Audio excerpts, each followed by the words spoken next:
Oi. Bom, antes de mais nada, bom dia a todas e a todos. Agradecer muito ao Conselho pelo convite, para poder estar aqui com vocês. E já começo dizendo que, sim, da alegria de poder ter assistido. A gente vai, ao longo dos últimos anos, a gente já participou de muito evento como esse, e que sempre tem uma mesa de abertura e que, mais das vezes, é extremamente burocrática. E quero endossar essas palavras, assim, a felicidade de assistir uma mesa de abertura politizada, comprometida, e dizer que, inclusive, eu vou me esforçar ao máximo para, de alguma maneira, fazer com que a minha fala possa ressoar a fala de todos ali, mas, sobretudo, as coisas que a Irma trouxe para a gente nessa mesa de abertura, né?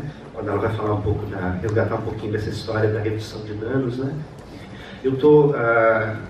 quando a gente vai escolher as coisas que a gente envia, né, para o currículo de apresentação para esse evento, a gente tem que escolher algumas coisas, né? Aí, muitas vezes, a gente acaba privilegiando esses diplomas que ficam pendurados na parede, né? E, nesse caso, por exemplo, acabei esquecendo de mencionar talvez o mais importante de tudo, que é o fato de que essa minha caminhada nessa área começa em Porto Alegre, em 2003, como redutor de danos de campo lá do Programa de Redução de Danos de Porto Alegre. Assim, né? Na época que a redução de danos, não só em Porto Alegre, mas no Brasil inteiro, era vinculada, sobretudo, à Política Nacional de Controle, de Enfrentamento à DST-AIDS, né? Depois tem todo esse momento de encontro, né, do campo teórico, reflexivo, político da AIDS com o campo teórico, político, reflexivo da saúde mental, que vai acabar ensejando a produção de uma redução de danos muito brasileira, que é um dos orgulhos que a gente deve ter. A redução de danos que a gente inventou nesse país é muito diferente da redução de danos que se faz na Europa, e diferente para melhor, no sentido da potência do que ela tem para fazer, mas ao mesmo tempo muito mais sensível, delicada e frágil do que as ações europeias, porque na Europa a cidadania não é colocada sob risco, como no nosso continente sul-americano, né? Mas, assim, a gente falava um pouco, né, da divisão das nossas falas, né, Dani? E a gente pensou que eu poderia começar, porque eu quero trazer um pouquinho de uma abordagem histórica, né? Ainda que eu não seja historiador, eu sou sociólogo, né? Mas eu lembro, né, quando um dos textos que eu já li do Foucault é um texto muito bonito, que é ele conversando com historiadores franceses, e o nome do texto é Um Filósofo que os Historiadores Deveriam Ler, né? Então, ainda que eu não seja historiador, eu quero trazer um pouquinho dessas coisas, olhar um pouquinho para essa constituição de um campo álcool e drogas, né? Como é que a gente foi constituindo isso, sobretudo no ambiente da saúde, né? Olhar um pouquinho para essa nossa história, que nem sempre foi tão bonita, assim. Pode passar primeiro? Então, assim, talvez no primeiro ponto, um fio condutor dessa conversa que eu quero fazer com vocês é pensar a própria conexão desse nosso campo, né, do campo da saúde, do campo da atenção à saúde para pessoas que fazem uso de álcool e outras drogas, com o campo dos direitos humanos. Eu quero falar muito de direitos humanos aqui, né? Muito não, porque não tem tanto tempo, mas quero falar um bocado sobre direitos humanos, né?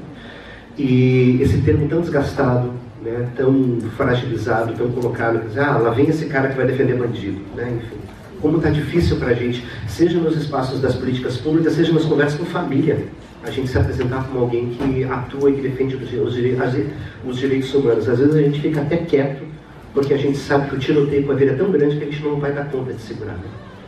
E eu quero começar justamente por aí, até por me sentir acolhido nesse espaço e saber que aqui eu não vou ser alvejado por isso, né? Mas o nosso campo, o campo álcool e drogas, o campo do cuidado em saúde para usuários de álcool e drogas, ele é profundamente atravessado pelo tema dos direitos humanos de 1000 maneiras diferentes, né? E eu quero retomar uma perspectiva bem histórica, né, trazendo de saída o triunvirato, né, os pais fundadores do tema da uso de álcool, naquele momento era apenas álcool, né, o uso de álcool como um problema de saúde. Eu gosto sempre de fazer isso, sobretudo quando eu tenho os amigos do campo do direito, né?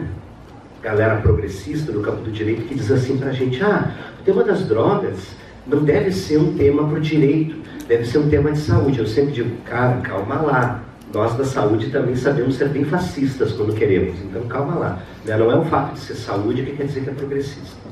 E no início da nossa história é esse, né? A história de uma associação entre um germe do fascismo que já estava sendo construído, né, com o campo da saúde, no encontro com a temática álcool e drogas, né? O primeiro cara a tocar nesse ponto é o nosso amigo Benjamin Rush, amigo, só que não, né?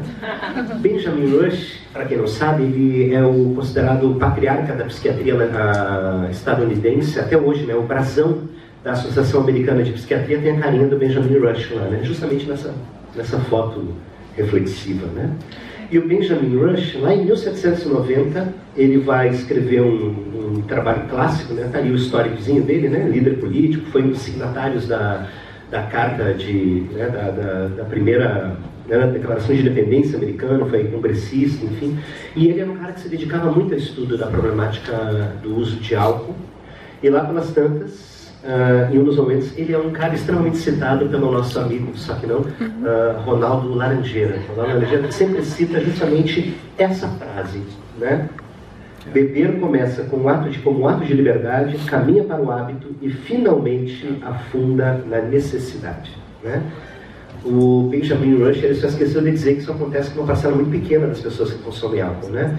Algo entre 85% e 90% das pessoas que consomem álcool não vão fazer essa caminhada, né? Então, esse camarada que ele está descrevendo aqui, que começa bebendo como um ato de liberdade, caminha para o hábito e finalmente afunda na necessidade, ou seja, se torna um alcoolista, um dependente de álcool, enfim, esse cara representa algo em torno, as estatísticas variam, mas algo entre 10% e 15% da totalidade das pessoas que bebem. Ou seja, algo entre 85% e 90% das pessoas que bebem não fazem esse caminho, vivem sua vida inteira muito bem, obrigado, sem demandar qualquer tipo de apoio do CAPS-AD ou qualquer tipo de outra iniciativa na área de saúde para essa problemática específica, né? E é curioso que o Laranjeira cite ele até hoje, né? Pode passar o próximo? Trago, seguindo ainda na história, né, o nosso segundo amigo, o Thomas Trotter, né? Thomas Trotter, ele me lembra, né? Se o Benjamin Rush ele me lembra o Laranjeira, o Thomas Trotter ele me lembra um pouco um outro amigo, só que não, ali do Rio Grande do Sul, que é, olha que interessante, até esqueci o nome dele agora, coisa boa, o nosso amigo Osmar Terra, Osmar Trevas, né? Hoje ministro do Desenvolvimento Social, né? O Osmar Trevas, ele costuma dizer, né, falando do uso de crack, né? Inclusive a frase dele é muito tosca, porque ele nem fala do uso de crack, ele fala do crack. A frase dele costuma ser essa: o crack é uma doença do cérebro, né? Na verdade, é até uma certa maldade compará-lo com o Thomas Trotter, porque o Thomas Trotter era muito melhor do que ele lá em 1808, né? Quando ele escreve ensaios sobre o alcoolismo, sobre a beberagem, enfim, né? Ele vai dizer que o hábito da embriaguez é uma doença da mente, né? Então ele é melhor porque ele não está dizendo que o álcool é uma doença da mente, assim como o Osmar Terra diz, né, que o crack é uma doença do cérebro, e outra que ele não está falando que é uma doença do cérebro, ele está falando da doença da mente, né? Não sou profissional psi, mas sou estudioso do budismo.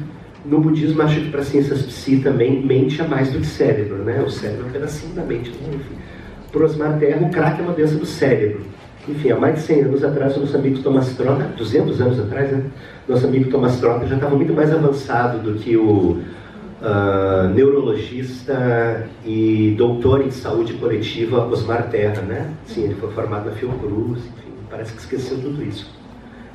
E o Thomas Trotter, ele trazia essa ideia, né, de que a embriaguez era uma doença da mente. Então, ou seja, são os camaradas que estão configurando a ideia do alcoolismo, do uso abusivo de substâncias como um problema de saúde, como doença, né? E o último deles, que é também o mais interessante, aliás, vale uma recomendação aí para as universidades, para o conselho. Essas obras não têm edições em língua portuguesa, né? E são clássicos aí, clássicos esquisitíssimos, mas são clássicos, né? E valeria publicações deles em português, assim. Todos eles são facilmente encontráveis nos originais, na internet, enfim, mas nunca se fez uma edição traduzida nesses trabalhos, né? Para mim, que sou meio arqueólogo, eu sinto falta disso. Terceiro, então, o norueguês, Magnus Hus, é o melhor de todos eles, né? Magnus Hus, ele faz um longo tratado sobre o que ele vai chamar de alcoolismo crônico.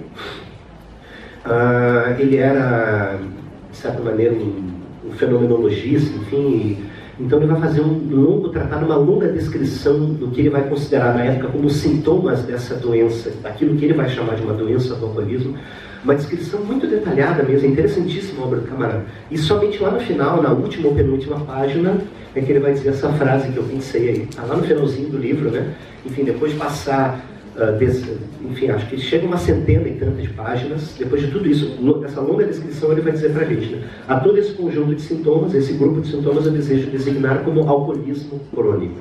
Pronto, esse é o pai da criança, ele que batizou, né? Botou o nome nessa doença chamado alcoolismo. Hoje a gente tem toda uma discussão a respeito de que será que realmente o uso abusivo, o uso problemático de álcool e outras drogas é mesmo uma doença, no sentido estrito do termo? Será que é algo mais amplo do que isso? Enfim. Mas é isso, esses camaradas é que vão produzir esse recorte histórico e vão determinar, né, enfim, vão ser os pais de toda uma geração de estudiosos, de profissionais, sobretudo do campo psíquico, da psiquiatria, da psicologia, sobretudo esse amplo campo das ciências psíquicas, né? Vão ser, de certo modo, os pais que iniciam toda essa história, né? Essa trajetória desse campo de estudo e intervenção a partir do instrumental da saúde, sobretudo da saúde pública, da saúde coletiva, sobre o tema do uso de álcool e outras drogas, né? Pode passar o próximo. E assim, as vozes desses camaradas, elas estão profundamente informadas por um movimento científico que estava ali no seu nascimento naquela época. Eles estavam ali embalados pelos primeiros passos de um amplo movimento científico que dominou todo, enfim, final do século XIX e boa parte do século XX, que foi um movimento científico da eugenia, né? As teorias da degenerescência, né? Inclusive eu fiz questão de citar aqui nesse esforço arqueológico, né, de buscar um trechinho da obra mater, né, enfim, do movimento eugênico, né, que está lá no nosso também amigo, entre aspas, Benedicto Augustin Morel, Tratado Geral das Degenerescências, de 1857. Né? As degenerescências não podem, portanto, ser mais que o resultado de uma influência mórbida, seja de ordem física, seja de ordem moral, e é aí que eles vão encontrar o uso de álcool, né? Se bem que a genética vai aparecer com muita força mais adiante, né? E como todos os estados doentios, tem suas características especiais e suas características gerais. Passa mais um.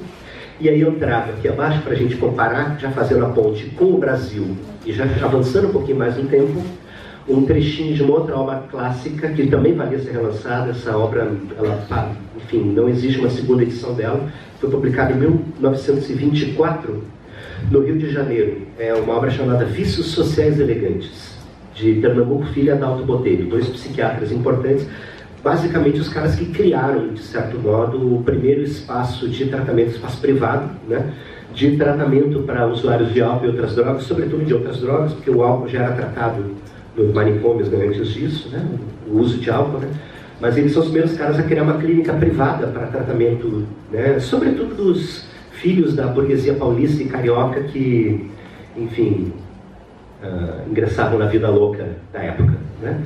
E vejam só como é semelhante, né, o trechinho, né, escrito pelo Adalto Botelho e pelo Pernambuco Filho, em 24, conectando com a obra lá do Morel, né? Eles falando justamente dessa juventude drogada dos anos 20, né? E eles vão dizer assim: urge, pois, que a luta contra esta pleiade de insanos que cresce dia a dia seja tenaz e sem esmorecimento. Caramba, são psiquiatras, parece um discurso bélico, né? Parece que é um coronel de polícia chamando para um enfrentamento. Incrível. Enfim, que a luta contra essa pleiade de insanos, ou seja, contra os drogados, né? Eles que crescem dia a dia, que essa luta seja tenaz e sem esmorecimento, além da eugenia, ou seja, para garantir a pureza da raça brasileira, né? Para isso que se deveria fazer a luta contra os drogados, né? E sobretudo no que diz respeito para que não assistamos de braços cruzados à degeneração da nossa raça. 1924, no Brasil, no Rio de Janeiro, os camaradas estão dizendo isso. Os ouvintes mais sagazes já perceberam que a gente está antecipando um discurso que, muito pouco tempo depois dos anos 20, vai dominar o planeta inteiro, né? Enfim, quase dominou o planeta inteiro, inclusive, né? Que é o discurso do nazismo, né? É sempre importante dizer que, assim, o cinema americano, ele acabou espalhando para o resto da humanidade a falsa ideia de que o nazismo foi um movimento político nascido na Alemanha. Não.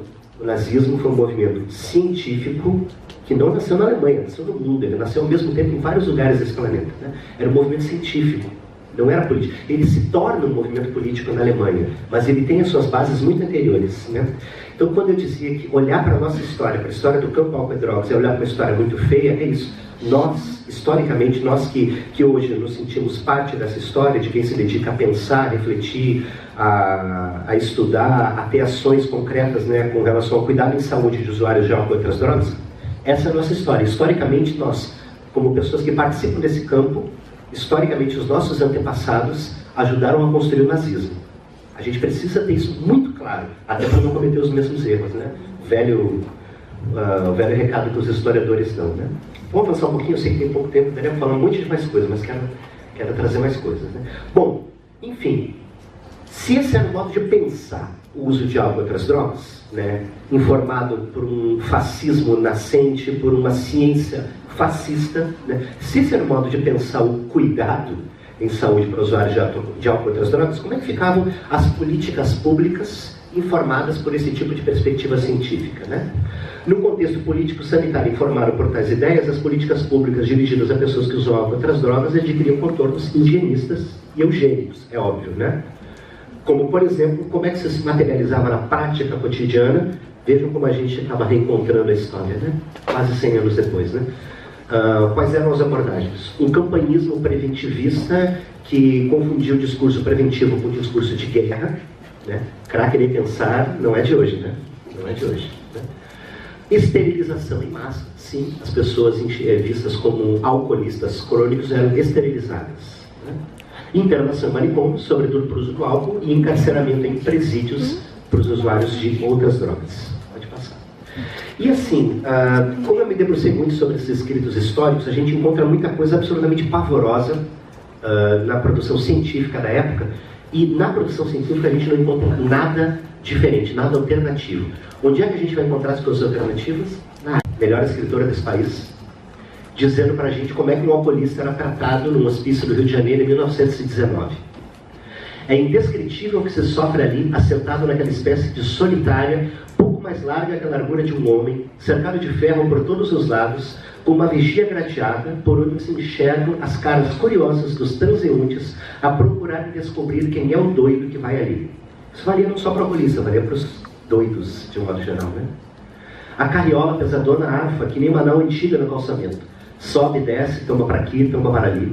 O pobre diabo lá dentro, tudo liso, não tem o que se agarrar, e bate com o corpo em todos os sentidos, de encontro às paredes de ferro. E se o jogo da carruagem dar impulso para a frente, arrisca-se a ir de fuças de encontro à porta de praça forte do carro forte, a cair no vão que há entre o banco e ela, arriscando partir as costelas. Um suplício destes, a que não sujeita a polícia os mais repugnantes e desalmados criminosos, entretanto, ela aplica a um desgraçado que teve a infelicidade de ensandecer, às vezes, por minutos. Diz a lenda que Lima Barreto foi capturado, foi internado compulsoriamente, durante uma bebedeira de 2 ou 3 dias no boteco da Tijuca. Ele é capturado nesse boteco, nesse botequim, colocado nesse lugar que ele descreve aqui pra gente, que era, pelo que a gente consegue perceber, era mais ou menos do tamanho de um elevador pequeno, de ferro, atrás de uma carroça. E ele é levado até o Pedro II, que era o hospício da época, né? Onde hoje fica a Faculdade Nacional de Direito. Quem conhece o Rio de Janeiro sabe, isso é ali na entradinha da Urca. Botafogo é a entradinha da Urca. Quem conhece o Rio de Janeiro sabe que até hoje a distância entre a Tijuca e a Urca é grande. Tenta imaginar isso no final do século XIX, preso numa caixa de ferro, atrás de uma carreira. Ele foi pego em dezembro, verão carioca, né? Imagina esse périplo da Tijuca até a entradinha da Urca, numa época em que as ruas não eram como hoje, que era de carroça, enfim. Assim que ele chega, né? Vamos fazer um pouquinho mais? Vamos avançar, né? Bom, aqui tem uma interregra importante, né? Quando eu falei que eu ia querer falar bastante de direitos humanos, né? O pensamento eugênico foi determinante para sustentar o horror nazista, como eu já tinha dito, né? Ele deu a sustentação científica pro nazismo, para aquele movimento, era o braço científico do movimento político chamado nazismo, né? Por isso o campo da saúde pública viveu profundas reflexões depois do fim da Segunda Guerra. O campo da saúde, o campo científico da saúde olha para si mesmo e diz, gente, olha o horror que nós fizemos. Então faz uma profunda reflexão e conecta, e faz uma profunda conexão com o campo dos direitos humanos. A partir dali, de certo modo, a gente poderia designar esse momento como o nascimento do campo da saúde coletiva como nós conhecemos hoje. É aí, no final da Segunda Guerra, com essa reflexão que o campo da saúde pública faz, olhando para si mesmo e percebendo que saúde não poderia mais ser sustentada apenas por evidências científicas. Só isso não poderia ser bastante. É possível comprovar cientificamente, por exemplo, que acorrentar uma pessoa, um usuário de crack à parede, é 100% efetivo para livrá-lo da dependência de crack. A gente vai comprovar isso com evidência científica, não tenha dúvida disso. A questão é, qual é o problema dessa fala? O problema é que ela está só embasada em evidência científica, ela não está embasada em nenhum compromisso com direitos humanos. E é isso que o campo da saúde vai fazer depois do fim da Segunda Guerra Mundial. Só evidência científica é pouco, é muito pouco, aliás. Né? Já dizia o Nietzsche, né? O Nietzsche, quando ele olha para a ciência, ele diz: a ciência nos livrou do obscurantismo da religião, não, uma época em que a religião era obscurantista. Lá no finalzinho do século XIX ele diz: pois é hora da arte nos libertar da ciência num tempo em que a ciência é obscurantista. Não é à toa que eu trago Lima Barreto, né? Os artistas é que vão chamar atenção pra gente de como é que se tratavam usuários de álcool e outras drogas. A ciência só vai começar a fazer isso aqui no Brasil a partir dos anos 80. Olha a demora, né? Passei por incorreto. Enfim, vamos avançar um pouquinho mais, a gente chega na ditadura. No contexto da ditadura civil-militar brasileira, o uso de drogas deixa de ser um risco à eugenia. O problema não é mais a eugenia da raça, mas passa a ser um problema de segurança nacional. Né? A Lei 6368, que estava conosco até muito pouco tempo, até 2006, né, a antiga Lei de Drogas, instituía a separação entre traficantes e usuários. Né?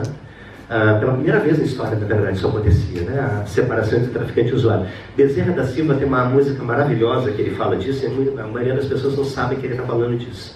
Quando ele canta assim: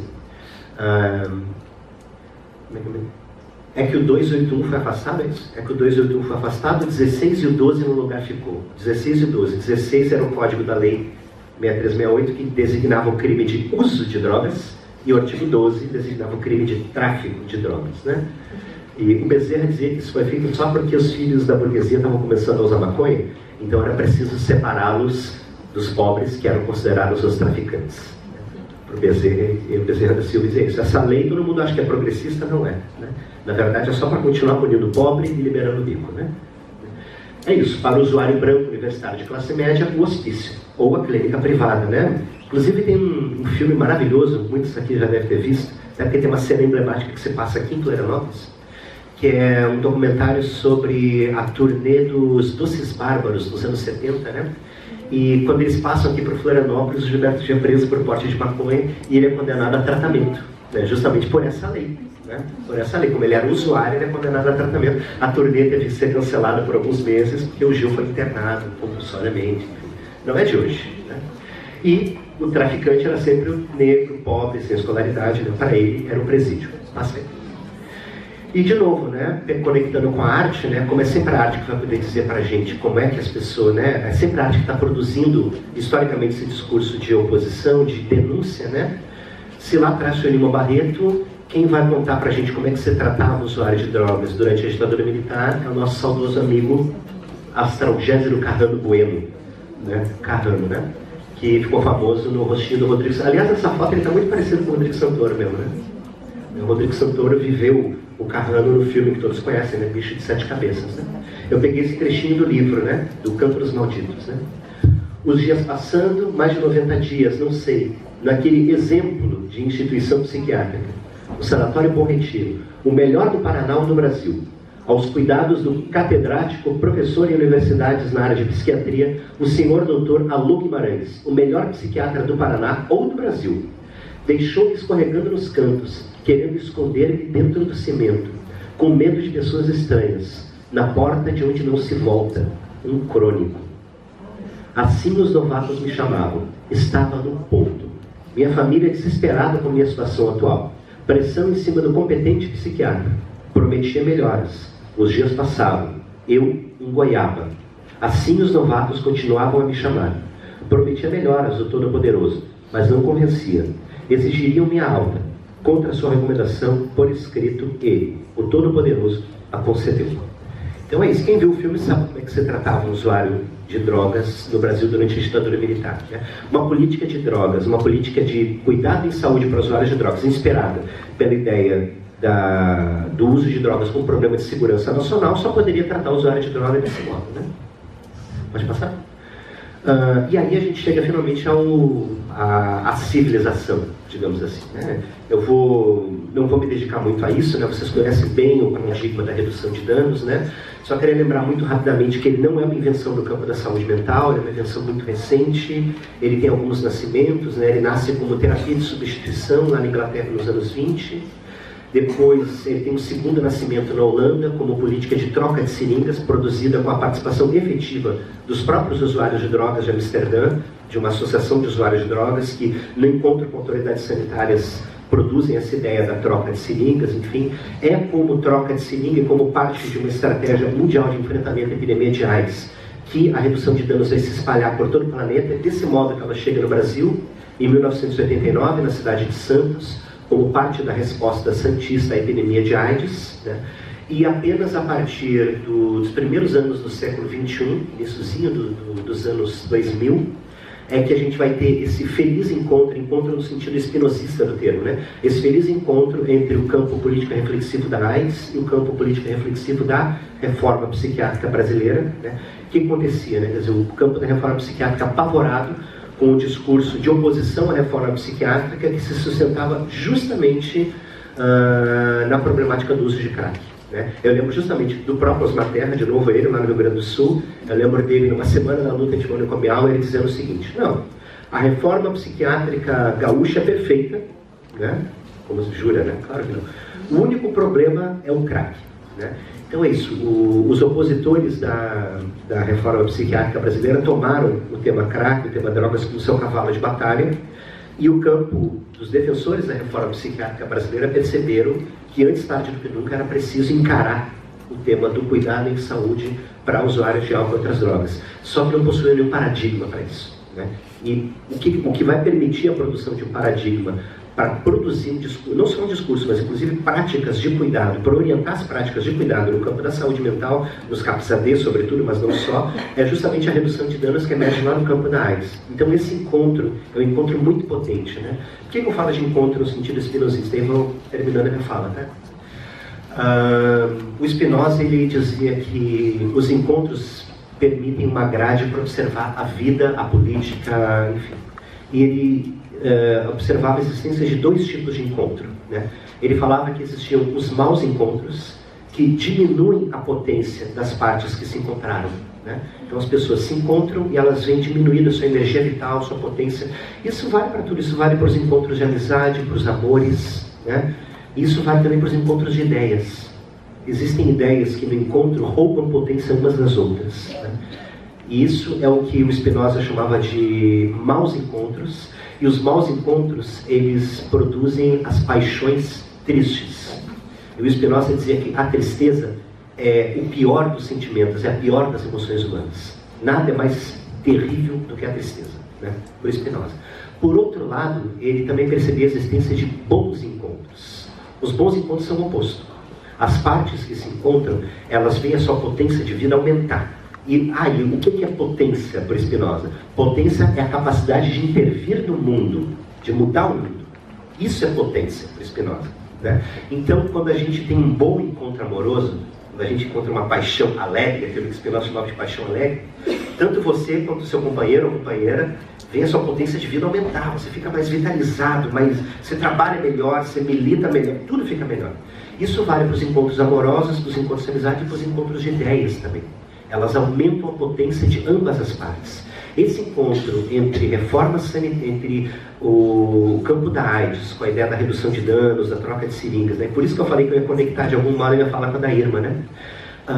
Esse encontro entre o campo da AIDS e o campo da reforma psiquiátrica brasileira, ele foi muito potente para ambas as partes. A política de AIDS melhorou com isso e a política de saúde mental melhorou com isso. Foi um encontro tardio, é verdade, né?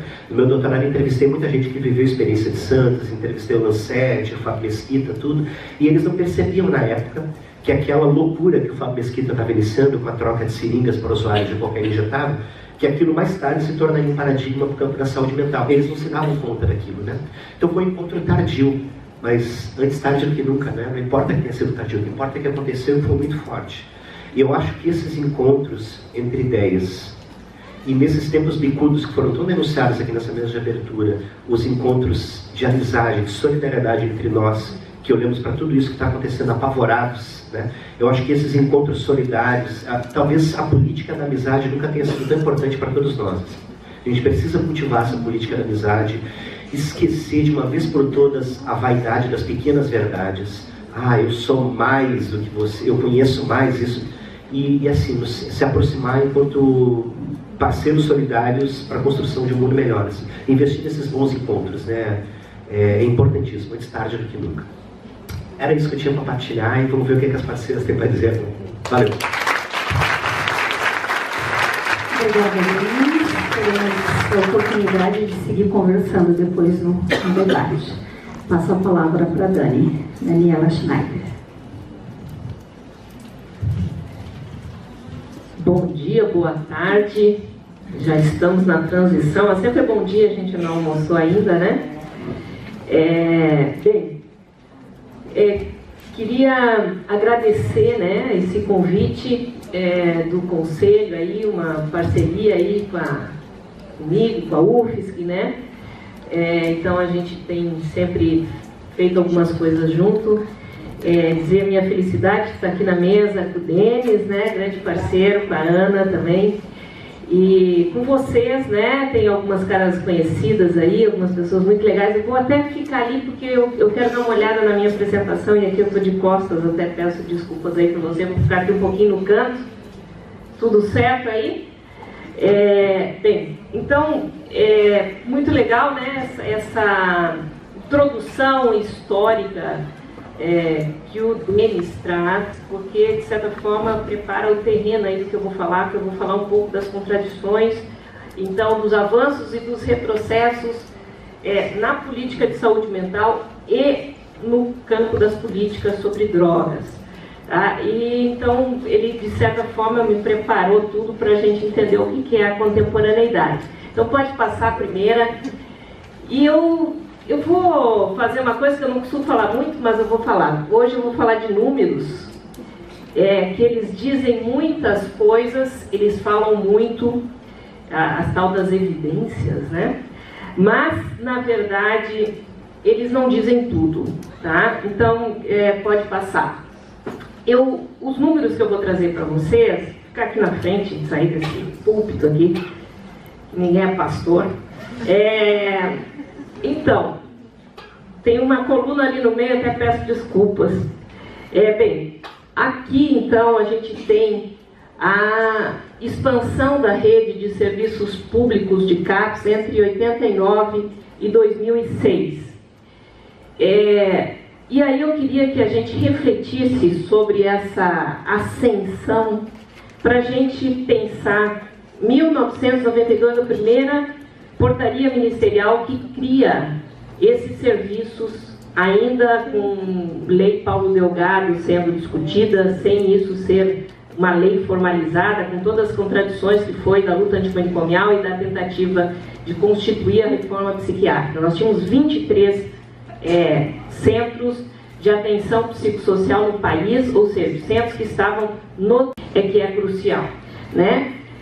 2001, veja, então um dispositivo de uma política pública que cria uma portaria. Em 2001 nós já estávamos com mais de 100% de aumento, nós estávamos com 295 CAPs no país, e quando então finalmente a lei é aprovada, com grandes transformações, não era exatamente o que a gente queria, mas pelo menos uma lei que marca a necessidade da transformação daquilo que se chamava do modelo de assistência psiquiátrica.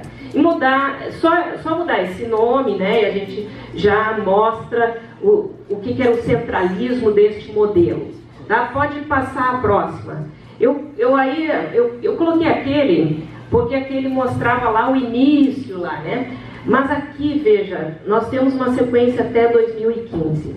E aí a gente vê, em 2015 nós tínhamos 2.328 CAPs no país. Então, isso mostra claramente os efeitos de uma política pública na criação de serviços, na criação de uma atenção a esta população, que começa a chegar a essa população numa lógica inversa daquela que anteriormente se colocava, que era alguns poucos macro-manicômios que internavam muita gente, né? Então, e que tiravam, eu tenho, não é hoje o dia, mas eu tenho uma pesquisa sobre a história da saúde mental no estado de Santa Catarina, e é incrível os depoimentos, etc., de pessoas lá de Chapecó, de tudo que é ponta desse estado, que tinham que vir aqui para São José, porque era o único hospital psiquiátrico que existia. E as pessoas perdiam laços, perdiam relações, né?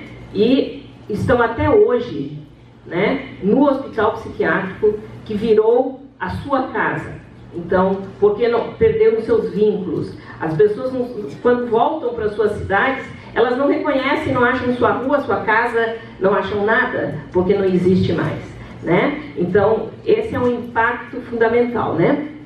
Então, é importante, veja, a gente pensar a importância de uma política pública e o quanto que nós efetivamente temos produzido formas de cuidado, uma política pública que vá para o território, que crie serviços, etc.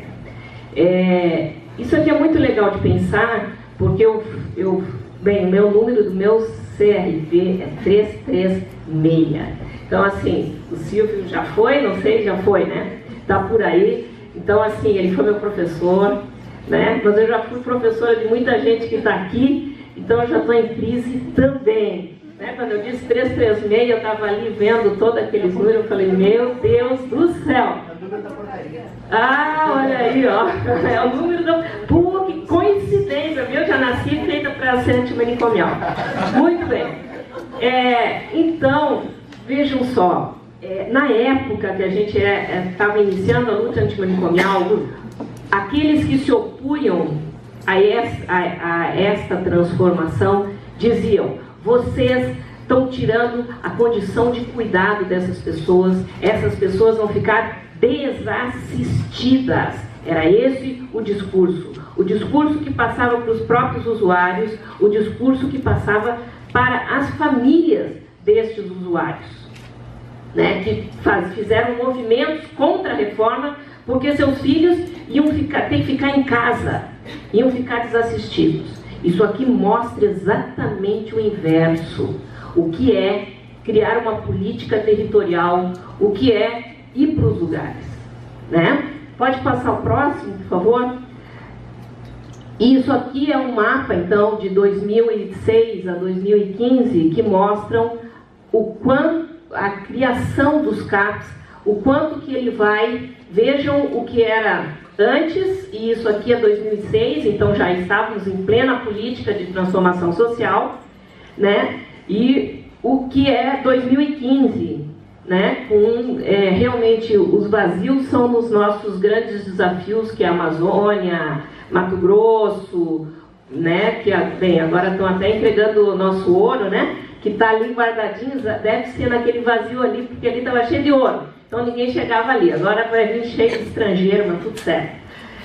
Vamos lutar, que o negócio é assim mesmo. Bem, então, vejam, isso mostra a ação de uma política pública, né? Que desconstrói aquele discurso. Pode passar. E aqui, veja, mostra o gráfico do inverso, dos leitos SUS em hospitais psiquiátricos. E aí mostra, então, que, de certa forma, essa lei consegue fazer justamente a inversão daquilo que se pretendia, que era o modelo manicomial centrado na internação psiquiátrica. Então, você investe em dispositivos territoriais e você diminui internação psiquiátrica. Este é o objetivo, um objetivo de uma política pública que se consolida por tudo o que já foi dito, de que internação é igual exclusão social. E a gente sabe disso, né? Pode passar.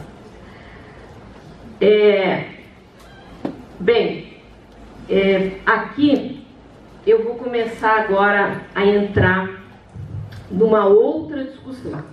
Bem, antes disso, antes de passar para essa outra, os números nos dizem muitas coisas, mas obviamente que não... Ficar mais no meio, né, que eu estou atrás da coluna, vou mudando as colunas para uns e outros. Uma hora um, outra hora outro. Então, a gente sabe que esses números dizem muito, mas não dizem tudo, como eu já falei. ou seja, nós temos um desafio do que é feito dentro desses CAPs. Nem sempre é uma boa clínica, nem sempre é bem feito, certo? Então, isso, para quem luta por este novo modelo, certo? Isso tem que ser colocado e nós temos que nos colocar essa tarefa de refletir sobre a qualificação deste fazer, porque não basta ofertar o serviço, nós temos que ofertar possibilidades concretas, sonhos, esperanças para essas pessoas. Não adianta irmos para os novos locais e fazer o velho. E a gente sabe, e aí eu vou discutir um pouco depois com vocês o porquê disso, que a gente corre esse risco, certo? De trazer a lógica manicomial, que é a lógica do isolamento, da ruptura, da patologização, para dentro desses serviços, certo? Então, a gente cria uma política efetiva, não nos venham dizer que não, que os números estão nos dizendo, mas para a gente que ajudou a construí-la, a gente tem o desafio de qualificar este cuidado, né? E isso, todos nós psicólogos aqui que estamos comemorando nossos 55 anos de profissão, os sociólogos que nos ajudam a refletir sobre essa condição e todas as outras profissões têm esse desafio aí colocado, tá? Mas eu queria agora entrar então para algumas coisas específicas que são os números em álcool e drogas desta política, porque aqui a contradição começa a aparecer. Então, eu trouxe alguns números aqui para vocês. Um deles nos mostra, veja, que há uma diminuição lenta, pequena, da internação de usuários por álcool, mas por uso de álcool problemático, né? Falemos as palavras corretas, né? Mas um aumento muito mais vertiginoso das internações por outro tipo de drogas, pelo uso problemático de outros tipos de droga. Pode passar. Veja, aqui esse número para mim é muito emblemático. Eu queria de novo destacar ali 2003. 2003 é quando são criados os CAPs álcool e drogas, certo? E vejam o que é o impacto, ou pelo menos o que são os indícios do impacto de uma política pública, porque você tinha um número elevado de internações e quando entra a construção dos CAPs AD, você começa a ter uma queda vertiginosa destas internações. Então, aqui é um indício, veja, uma leitura possível de que a criação de dispositivos territoriais e, portanto, a oferta de serviços auxilia a diminuição desta lógica de internação. Mas, veja, não fui eu que fiz esses gráficos, certo? Eu fui achando na internet, eu estava sem tempo. Muito bem. Mas aquela subidinha ali de 2007 me deixou muito cabreira. Me deixou muito cabreira. E aí eu fui atrás e copiei outros gráficos, certo? Que eu já vou passar. Mas eu queria dizer para vocês uma coisa. Talvez de início o mercado, que mercado que eu estou falando? O mercado da indústria da loucura tenha se surpreendido com esse novo dispositivo e com a sua capilaridade e sua potência. Mas ele rapidamente reagiu, certo? Rapidamente reagiu. Então, eu vou mostrar mais um gráfico aí para vocês, pode passar? Esse gráfico, veja, eu tentei vários na internet ontem à noite, porque eu estava numa sequência de coisas, foi a hora, a madrugadita que eu consegui. Então, eu tentei vários gráficos aí que fossem Brasil. Eu consegui um gráfico que na verdade é de Alagoas. Eu entrei até na base do DataSUS para fazer a tal da pesquisa, mas eu tinha que baixar tanto arquivo e analisar tanto dado, eu falei, não, só para palestra não vale a pena, eu vou copiar dos outros. E aí eu trouxe esse, veja, ele é de Alagoas, mas eu acho que para mim ele mostra um pouco o retrato daquilo que a gente percebe empiricamente. E quem está no serviço pode nos dizer se é verdade ou não. O que é isso? Veja, a linha azul é a diminuição das internações para os chamados transtornos mentais, entre aspas, certo? E a linha vermelha são as internações por álcool e drogas. E veja, é interessante que ele pega a partir de 2008, lembram que aquela trequinha estava subindo ali em 2007? Obviamente que a gente tem que pensar se isso dá para ampliar para o Brasil, mas eu acredito, e aí também é uma indução aqui, eu não tenho os dados concretos, mas eu acho que sim. Então isso aqui já nos começa a pôr uma questão quando a gente fala de política de álcool e drogas. Eu acho que a gente teve grandes conquistas no campo dos transtornos mentais e na medida, veja, em que isso entrou para a experiência concreta do usuário, das famílias desses usuários, os movimentos de reação contrária meio que se calaram. E hoje, ainda que aconteça, e depois eu vou colocar isso, acho que um dos grandes desafios nossos é a questão da atenção à crise, de como a gente acolhe a crise, né? De como a gente acolhe as crises psicóticas, de como a gente vai abordar os problemas quando agudiza o problema de álcool e drogas.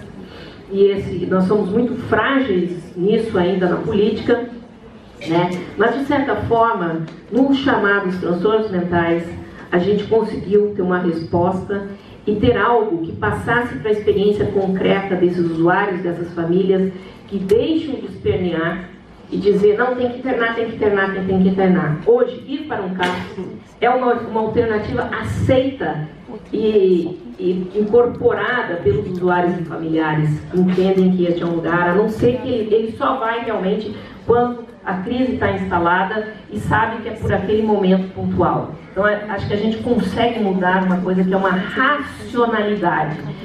Ainda que haja resistência, ainda que permaneça, né? Mas a gente tem conseguido mudar isso. Agora, me parece, veja, e aí por isso que eu digo que o mercado reagiu prontamente, porque aqui tem uma questão de negócio, seja dito, certo?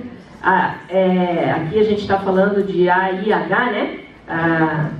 Que é a questão das internações hospitalares e dos valores que são pagos pelas internações hospitalares, certo? Esses dados são de AIH, e aí nós temos uma subida das internações de álcool e drogas. Então, uma coisa que a gente vem debatendo já há algum tempo, né, é o quanto que os problemas relacionados ao álcool e drogas vêm substituindo dentro deste mercado aquilo que antes era o lugar ocupado pelos transtornos mentais, que só esses, né? E por que isso, né? Porque este campo do álcool e drogas é um campo, e aí eu acho que o Denis já trouxe toda a concepção que está por trás, hegemônica, é um campo marcado por uma visão moralista, é um campo marcado, veja, é muito difícil, porque transtorno mental é algo que atinge muita gente, mas ele é um pouco mascarado. Agora, os problemas relacionados ao álcool e drogas estão dentro da casa de cada um de nós, né? É difícil alguém que não conheça um pai, uma mãe, uma tia, um vizinho, ele próprio, ou alguém, sei lá, né? Então, isso, de certa forma, está muito mais próximo de nós, despotencializadores, certo? E a gente convença muito mais. E aí o cara chega no CAPS e dizendo que está indo lá só para ser internado, né? Pedindo para ser internado, no momento em que para ser internado precisava passar pelo CAPS, não sei se ainda precisa, não sei se já mudou, né? A família quer essa internação, porque ela não aguenta, né? Ela tem dificuldade, ela sofre junto e ela não consegue lidar com aquilo, né? E aí a resposta, a gente é muito frágil nessa resposta, né? Pode passar então. Bem, isso implica então um cenário, veja, eu tenho 5 minutos aqui, de racionalidades contraditórias nas políticas sobre drogas no Brasil. Pode passar. Bem, faltou, até peço desculpas aí para a galera que está falando, esqueci de colocar lá no lado de lá, né, a questão da redução de danos, tá? Mas, veja, nós temos claramente uma dicotomia, um modelo que o Denis falou a sua história, né? Um modelo que vai se caracterizar como guerra às drogas, proibicionismo, perspectiva centralmente biomédica, pedagogia do terror. Este é um modelo hegemônico imperante, né? E nós temos do outro lado, né, que é esse lado da o olhar para a multideterminação do fenômeno, atenção integral ao usuário, saúde coletiva, antiproibicionismo, prevenção no horizonte da promoção de saúde e por aí vai. Essas duas racionalidades, elas vêm se debatendo, não é de agora, certo? Isso aí já é uma briga lá do século XIX, da medicina social com a medicina biomédica. Nós temos história disso também, né? O Denis conta mais a história deste lado de cá, azul. Pô, sou gremista, não devia ter posto azul, né? Mas tudo certo, devia ter posto vermelhinho ali. Mas tudo certo. Veja só, o outro lado tem também uma história muito longa. Ele não é uma coisa recente, né? Ele tem uma história que vem lá do século XVIII, XIX, com essa lógica da medicina social. E a busca de pensar os determinantes sociais em saúde, como a gente discute hoje, né? Pode passar. Bem, mas essas racionalidades, veja, elas tocam uma coisa que é fundamental, que é a construção de valores e atitudes. E isso atinge as pessoas singulares, né? Essas atitudes, veja, elas são predisposições comportamentais individuais, né? Elas se constituem, isso estou lendo a teoria das representações sociais, certo? Elas se constituem por fatores ligados à pertença a grupos e adoção dos valores. Então, todos nós temos atitudes, e essas atitudes que a gente tem são constituídas na nossa pertença aos grupos. E aí que é o mais difícil de mudar. E eu acho que é o nosso desafio. Uma atitude, ela tem um componente que é cognitivo, um componente que é afetivo e um componente que é comportamental. O componente cognitivo, ele é fácil de mudar, né? Faz um Ctrl+C, Ctrl+V, a gente que é professor sabe o quão fácil é fazer, né? O problema é mudar afeto, o quanto que aquilo mexe, me mobiliza, me afeta, certo? E o quanto que eu tenho, então, que, de certa forma, abrir. Eu tenho que dizer, não, é possível a gente trabalhar com redução de danos e admitir que, para os jovens, eles vão iniciar no álcool e a gente tem que acompanhar e tal. É muito mais fácil dizer, não usa, ainda que a gente saiba que isso é falso, né? Porque a gente próprio usa, né? Então, veja, tem uma coisa aí que é muito difícil de alterar, que é alterar, controlar meu tempo, que é alterar a atitude, tá? Quero dizer isso porque pode passar, porque os avanços que a gente teve na política de drogas, e tivemos muitos avanços, pode passar, não vou falar de todos por causa do meu tempo, que eu tenho 1 minuto, eles foram totalmente contraditados por outra racionalidade. Então, só para falar, a política crack e outra droga, que foi dezembro de 2011, pelo governo Dilma, ela estava sustentada numa coisa que se chamava Pacto Federativo, ou seja, municípios, estados deveriam, numa relação intersetorial, pela primeira vez, né, ministérios unificados, assistência social, saúde, justiça, papapá, tinham que fazer uma política conjunta. Vejam só, isso foi dezembro de 2011.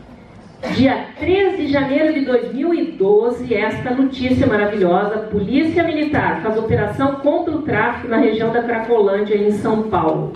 Para vocês verem que o Dória não foi o primeiro a inaugurar o que ele está fazendo agora, certo?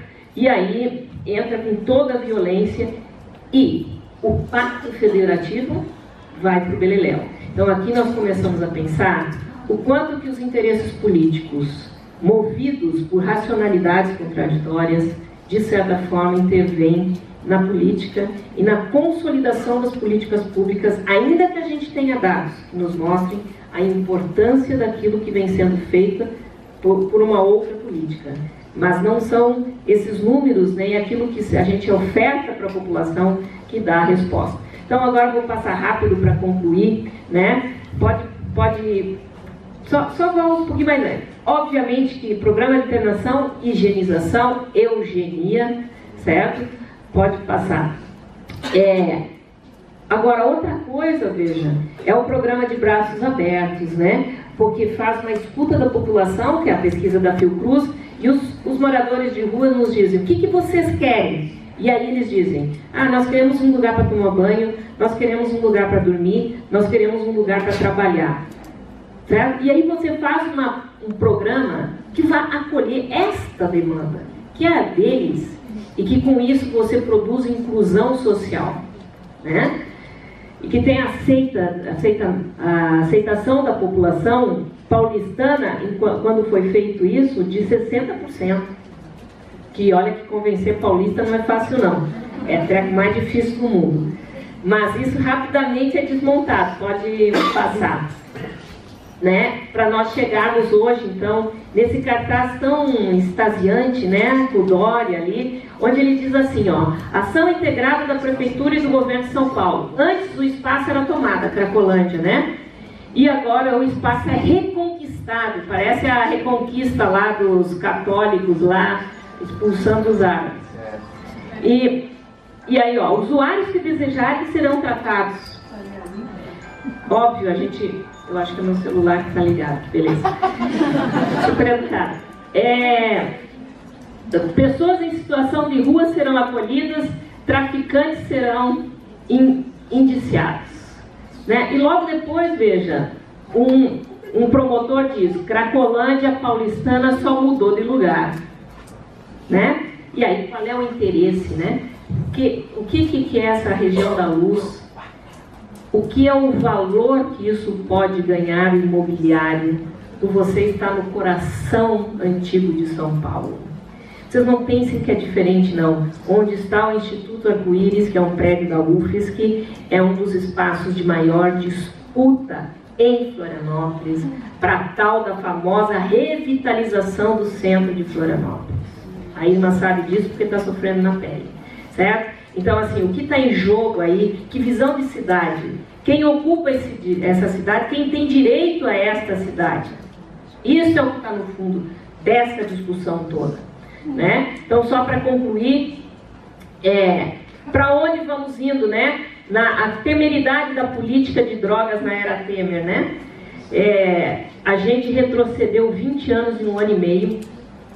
Tudo isso que foi construído, todo o desmantelamento da RAPS que eles estão aí implementando com um bom discurso, mas a gente sabe que é um desmantelamento, né?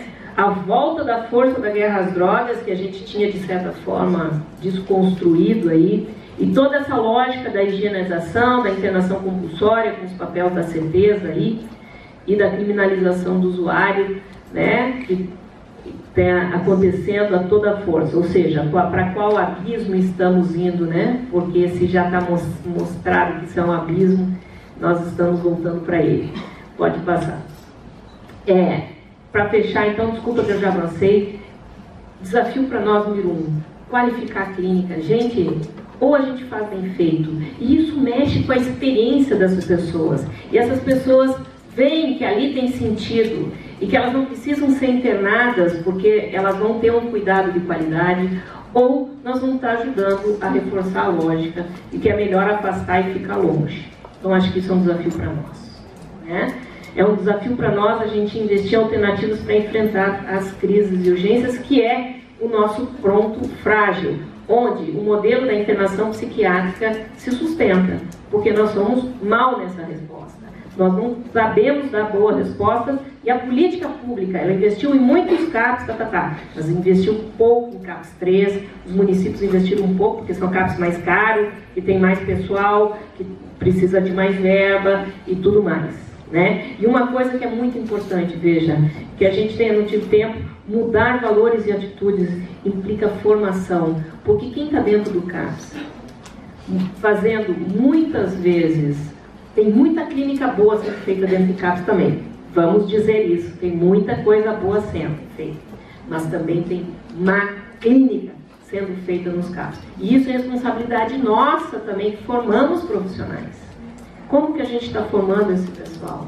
Por que a gente pensa, a distância da reforma psiquiátrica, da luta, parece que as pessoas não estão entendendo o que está em jogo, né? Porque na época que eu estudava, lá no 336, lá, eu entendia muito bem o que era essa luta, mas hoje parece que os nossos estudantes não estão entendendo a dimensão. Talvez agora, com a temeridade aí que está rolando, né, isso volte. Então, é isso aí, nós temos que estar aí nessa batalha e qualificando. Eu acho que é responsabilidade nossa, psicólogos, já que estamos falando aqui do Dia do Psicólogo, também qualificar o nosso fazer psicológico.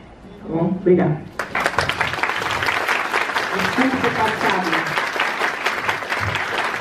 Obrigada, Dani. E já passando para a Ana. Eu vou falar de pé aqui para tentar driblar a coluna. Quem tiver ali que quiser viver, enfim, já que eu não vou fazer uso das lâminas, pode chegar mais para o lado. Mas queria dizer assim, para iniciar, né? Primeiramente, agradecer ao CRP mais uma vez por colocar aqui a possibilidade de estar nesse debate. E também dizer que depois da fala do Denis e da Dani, né, fiquei por último numa combinação nossa, fica muito interessante porque o Denis vem aqui e nos faz, né, eu vou chamar de problematização, indo lá no que Michel Foucault diz como possibilidade de ver acontecimentos. Ele vai nos discursos que estão aí colocados há séculos e já nos dá ideias de práticas que vêm a partir desses discursos e que nos afetam, né? E que nos compõem enquanto sujeitos que nos relacionamos com o campo das drogas.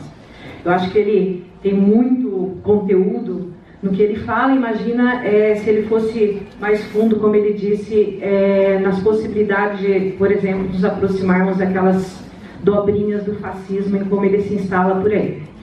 E aí vem a Daniela e nos coloca aqui, né, nos aquece aqui para essa possibilidade ou essa impossibilidade que vimos destacadamente na estatística de termos instalado um campo de cuidados para álcool e drogas.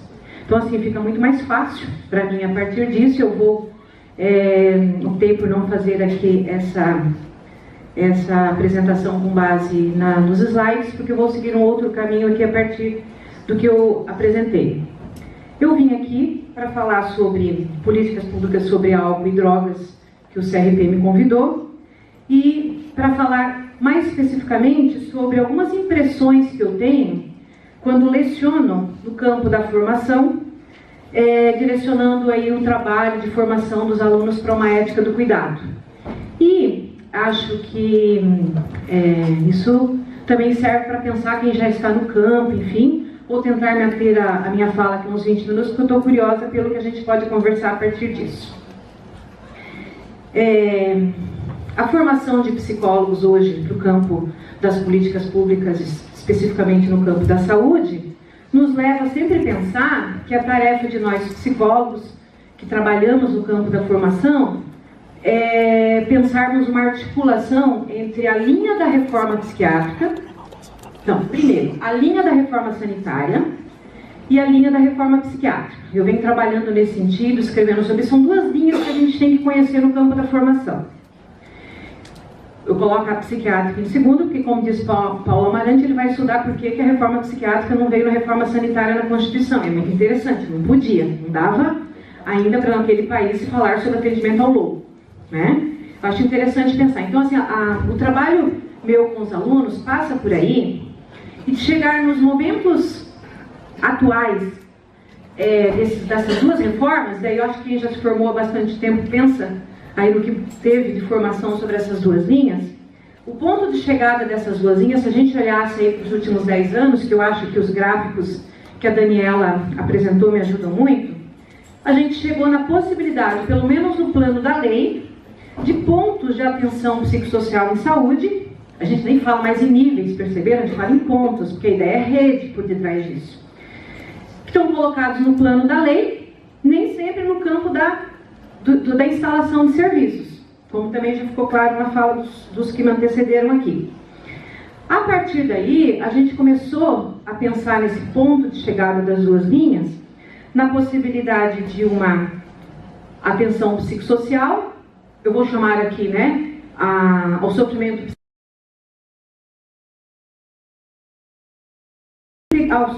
psíquico relativo à ameaça da integridade psíquica e física, né? Porque quando a gente tem uma ameaça à integridade física, sofremos psiquicamente. Sei lá, um diabético que perdeu a sua possibilidade de lidar aí com a sua alimentação. Então a gente pode ver a linha da reforma sanitária, podendo cuidar desse sujeito mais integral no ponto de chegada, e a linha da reforma psiquiátrica, aí vendo perspectivas de construção de pontos de atenção. Uns mais especializados para lidar com a loucura, outros voltados à saúde pública, que tinha ali a dimensão do sofrimento psíquico relativo à ameaça à integridade física. Pontos de chegada.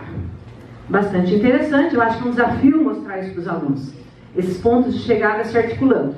Mas a gente faz esse esforço de mostrar porque isso se dá no campo de direito à saúde colocado lá na Constituição, que é a tal da integralidade, né? Porém, no campo da atenção às pessoas que têm uso problemático de drogas, no olhar mais psicossocial, ou dependência química, numa visão mais biomédica, né, temos uma atenção especial. Quando eu começo as aulas com os alunos sobre álcool e drogas, tem sempre uma discussão que ela precisa aparecer, e eu fico pensando sempre naquilo que Marcos Vinícius de Oliveira e Silva, né, um grande colega que perdemos aí nos 2 últimos anos, procurava demonstrar muito bem, que era o seguinte: a luta antimanicomial colocou em xeque a indústria farmacêutica, e essa indústria farmacêutica a partir da loucura, mas não conseguiu. Por que será que ela não conseguiu, que os gráficos da Dani mostram bem, as políticas voltadas às pessoas com problemáticas aí relativas às drogas, na perspectiva do direito? Por que isso acontece? E aí vamos lá para o campo da formação. A ideia aqui então é desenvolver que no campo da formação a gente precisa com os alunos enfrentar 3 debates. Eu penso que a gente tem que ensinar muito, sim, sobre a clínica, buscamos fazer isso. Temos que ensinar muito também sobre como funciona a rede, como essa rede precisa aí na sua instalação ser uma rede que capilarize, que chegue às pessoas. Precisamos pensar muito nas intersetorialidades, enfim. Mas tem 3 coisas que a gente precisa enfrentar. A primeira, já aparece um pouco na fala do Denis, é discutir com alunos os efeitos da guerra às drogas na gente, né? É verdade, a gente tem uma guerra às drogas, e quando eu sento com os alunos para conversar sobre política sobre álcool e drogas, qual será a visão desse aluno com relação à proibição? A gente sabe, os alunos, nós todos somos usuários de álcool em alguma medida, como disse a Daniela, mas não temos esse uso problemático. Mas e o aluno? O que ele pensa dessa proibição? Acho que é uma primeira coisa a se pensar quando discutimos isso. A outra coisa é pensarmos aí a centralidade biomédica. A centralidade biomédica que prega a abstinência como centro de tratamento. Eu sento com os alunos e muitas vezes rapidamente aparece: ah, então é possível possível atender um usuário no serviço de saúde que não esteja praticando abstinência, porque essa lógica biomédica está entre nós, né? De que para pensar o tratamento de um usuário precisamos da abstinência.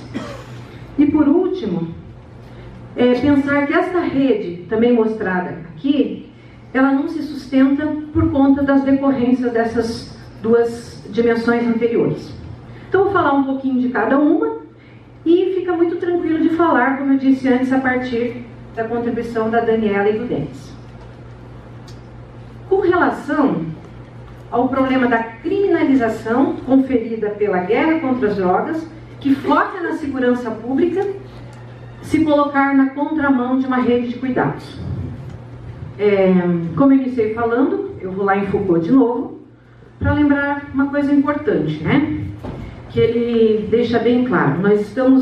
Tem muitos teóricos importantes desse momento presente que a gente vive, e o Foucault vai falar em consonância, talvez por métodos diferentes e uma visão de homem diferente, mas ele vai falar que vivemos nesse momento, no que ele chama de neoliberalismo estadunidense, a formação de um homo econômicos. Não é mais capital humano, tá? Apesar acho que RBS, enfim, que estava aqui até recentemente, tem um programa chamado Capital Humano.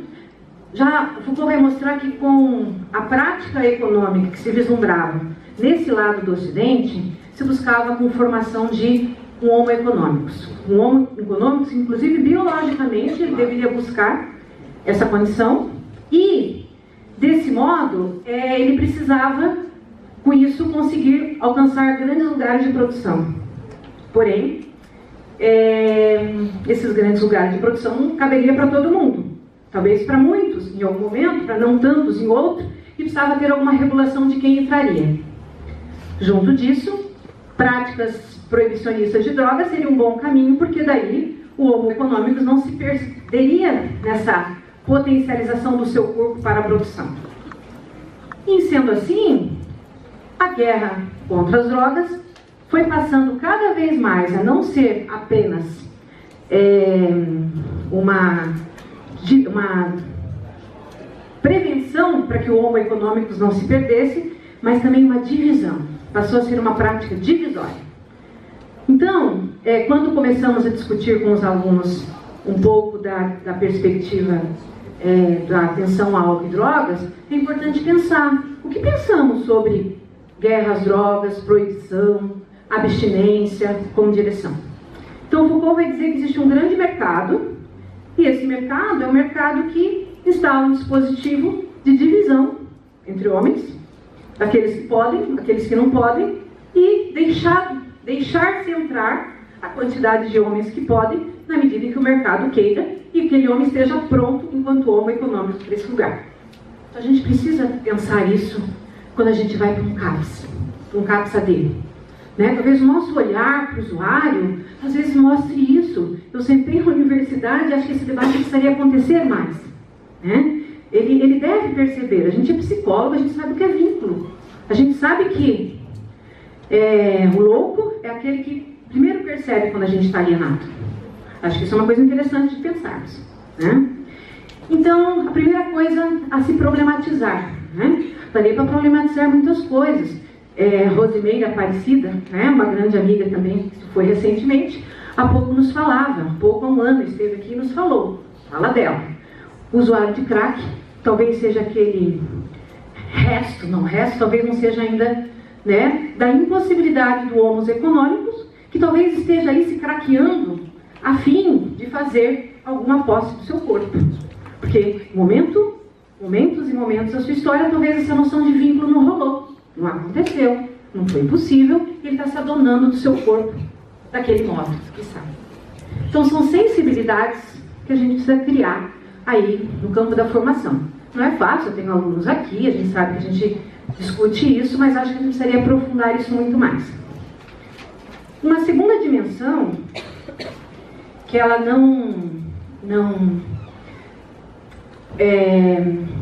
que ela não se descola dessa, né? Mas vou apresentá-la de um modo um pouco separado, é a abstinência, porque daí a guerra contra as drogas colocou a abstinência como centro, né, do tratamento, né?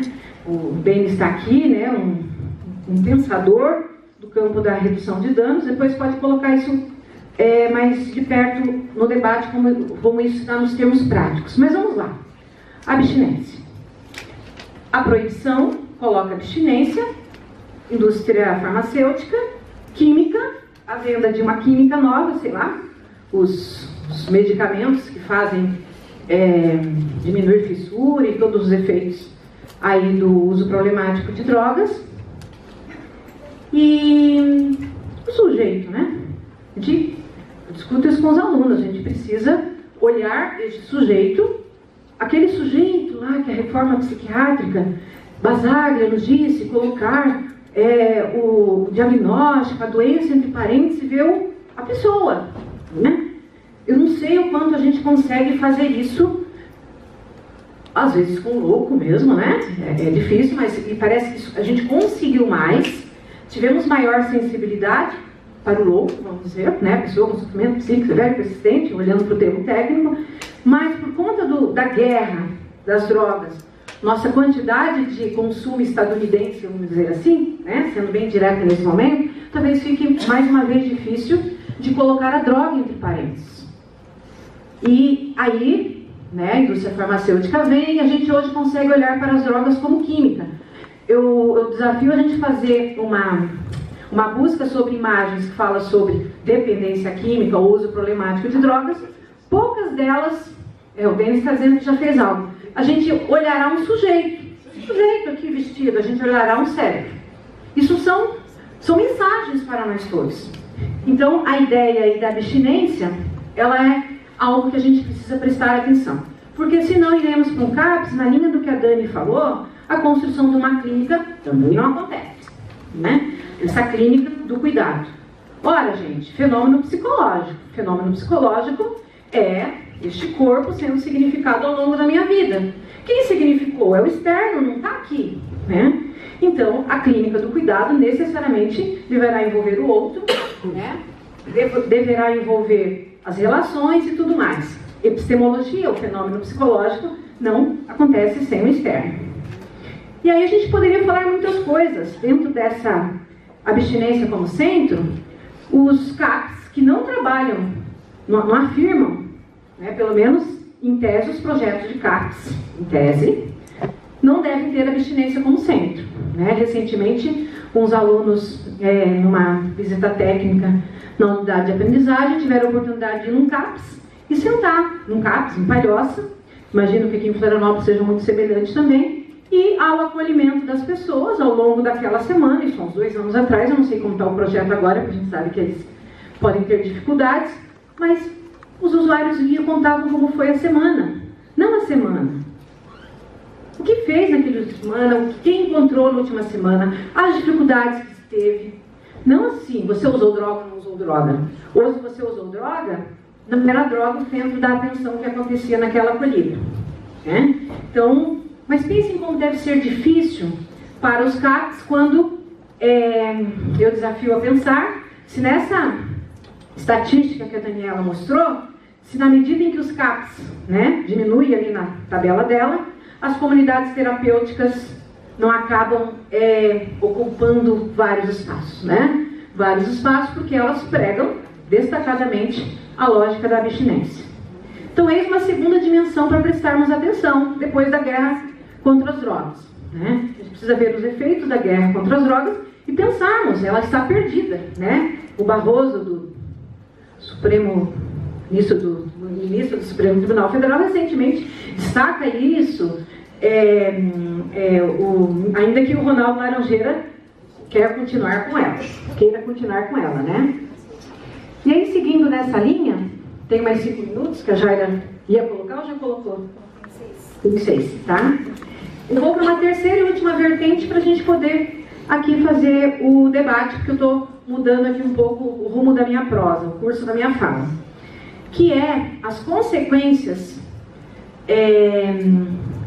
Eu estou falando aqui da guerra contra as drogas e a lógica da abstinência como dois grandes discursos que têm efeito na ética com a qual nos aproximamos dos serviços. Então nós, enquanto serviço, enquanto formandos em psicologia, teremos os efeitos disso sobre os nossos corpos, que na hora de olhar o sujeito virá: você é criminoso, você bebeu quando não devia, enfim, aí não há clínica que se faça. Então que essa terceira dimensão diz respeito à ideia de que a ausência de rede não dá sustentação a um campo de cuidados. A rede de atenção a pessoas com uso problemático de drogas, ela não dá sustentação. Não estou dizendo que os CAPs, o Diogo contou aqui um pouco das dificuldades todas do trabalho, enfim, não estou dizendo que os CAPs estejam funcionando com toda conjunto de subsídios, enfim, que ele precisaria ter para funcionar. Agora, eu diria que no campo da atenção ao usuário de pessoas com dificuldades aí no uso das drogas, esse campo é mais difícil por conta dessas duas dimensões. Por quê? Existe uma conformidade de nós todos. Essa conformidade apareceu aqui desde a mesa, na fala da Irma, enfim. Ou seja, tem as duas perguntas. O dispositivo do que Foucault chamou também de mercado das drogas, que é esse mercado, que não é um mercado que vende troca, é um mercado de corpos, inclusive, né? Esse dispositivo aí do mercado das drogas tem efeito sobre as pessoas em geral? Eu sou uma pessoa em geral, eu sou um psicólogo, formando em psicologia, então tem efeito sobre mim. Qual é esse efeito? O proibicionismo e a delegação desse fenômeno para o sistema médico e jurídico legal também pode estar ligados a essa letargia? A gente precisa responder certamente a essas duas questões, e aí a gente está começando a entrar no campo da ética. O efeito dos discursos sobre meu corpo e qual a minha resistência a isso. O campo da ética. Aí na perspectiva da ética de Foucault. A gente pode conversar um pouco mais depois. E isso sobre nós, não conseguindo constituir um campo, as outras lógicas que se alinham à perspectiva da guerra às drogas e à abstinência, como as comunidades terapêuticas, que, a meu ver, na sua grande rede de instalação, tem princípios fundamentalistas. Ou seja, não é biológico, eu não vejo a biologia, mas isso é religioso. Então, mais uma vez, o sujeito, que é aquele que afinal de contas, é o primeiro que deve falar sobre o que essa droga está significando na minha existência, está colocado à margem da clínica. E aí não se constitui uma rede. Eu busquei aqui alguns componentes que precisariam. Em Florianópolis, eu sei que tem colegas lagianos. Onde é que estão as enfermarias especializadas em álcool e outras drogas nos hospitais gerais? Não tem, né? Unidade de acolhimento adulto, unidade de acolhimento infanto-juvenil, o Centro de Atenção Psicossocial Álcool e Outras Drogas, 24 horas. Nós temos até CAPSA 3, mas eles não fazem as 24 horas. Ou seja, o atendimento... Onde é que estão as equipes de atenção básica para apoio a comunidades terapêuticas e consultórios de rua? E os componentes suplementares? Esse eu até tenho visto no esforço, Centro Pop, aí, como foi falado há pouco, buscando fazer esse apoio intersetorial. Mas a gente não consegue constituir uma rede. Os discursos contrários são bastante fortes. E aí, para ir fechando a minha fala, tinha algumas outras coisas para adentrar, a gente tem a coexistência de CAPs, que deveriam funcionar sob a égide dos direitos, né? Não conseguindo, muitas vezes, inverter essa clínica. E às vezes os CAPs, por força, o que está no seu externo, acabam restabelecendo os discursos. Não vou atender o usuário que chega aqui alcoolizado. A gente precisa, inclusive, olhar para os nossos colegas que estão nos CAPs A3, o esforço que deve ser funcionar nessa onda, né, de discurso incidindo sobre eles. E aí as comunidades terapêuticas, como oral religiosa, acabam continuar a afirmar que o uso de drogas é do mal, e a ideia de clínica ampliada, que é a ideia de que o cuidado com o outro envolve esse outro e todas as suas redes de relações, não acontecerá. Diria para nós psicólogos, né, que nossos campos de trabalho também não acontecerão, né, porque tem fenômenos ali a serem lidados, a serem trabalhados, e nós não estamos ali com essa potência de trabalho. E aí, para fechar, a gente não consegue também pensar por exemplo, práticas de redução de danos, né? Eu gosto de sempre dizer, né, que as práticas de redução de danos, com elas, a psicologia poderá ter grande contribuição ao processo muito individual de obtenção de prazer e alívio de dores da alma. Ou seja, tem uma especificidade de trabalho que só poderá ser feita a partir do momento em que a pessoa busque, né, tenha uma prática de cuidado incidindo sobre ela, em que ela possa negociar com que efeito ela quer sobre o seu corpo. Ou seja, precisamos ter práticas clínicas que inclusive falem de corpo, né, de que ajudem o sujeito a se adonar do seu corpo. E a prática de redução de danos, que os redutores de danos vão estabelecer essa negociação. E na medida em que eu precise de uma clínica que precise aprofundar por que eu preciso da droga para ter o prazer e em que outros lugares o prazer está com ou sem a droga, essa clínica vai se tornando possível. Aí, para fechar mesmo, que a Jair já me intimou aqui, que eu tenho um minuto, então, na verdade, a minha contribuição a partir da fala do Denis e da Daniela, indo lá pro espinosismo, né, que o Denis fala, é um grande encontro, né? Não são só os nordestinos que fazem grande encontro lá, né? Que é muito bacana também. É um bom encontro e um grande encontro, né? Porque permite, a partir da fala deles, eu dar alguns destaques para o campo da formação de psicólogos e para o campo de psicólogos formados, né? O campo de formação política também, que eu penso que seja o Conselho Regional de Psicologia. Nesse encontro é possível, então, afirmar isso, né? Que precisamos de sensibilidade dos psicólogos, informação e daqueles que estão no campo, que sejam confrontadas cotidianamente com a abstinência e o dispositivo jurídico da proibição e os ditames dos ônus econômicos do mercado da droga. Nossa, tudo muito teórico, mas é isso. Nós olhamos para um usuário de drogas com problemas como alguém você não está produzindo. Você não fez a tarefa de casa de produzir o seu corpo e seus aspectos psíquicos para uma certa produção. A gente precisa refletir sobre o que significa isso. E aí uma pergunta, né? Manter-se-á, constituir-se-á redes com consideração suficientemente boa, com tudo que esse termo lá, o winnicottiano, possa significar. Uma consideração suficientemente boa do ser humano em questão, usuário problemático de drogas, que potencialize laços prazerosos, alternativos à droga, né? É a busca do prazer que está na droga, mas o laço social, é algo muito prazeroso. Então, termino aqui para a gente aproveitar bastante gente que está aqui ainda para a gente fazer alguma conversa. Obrigada.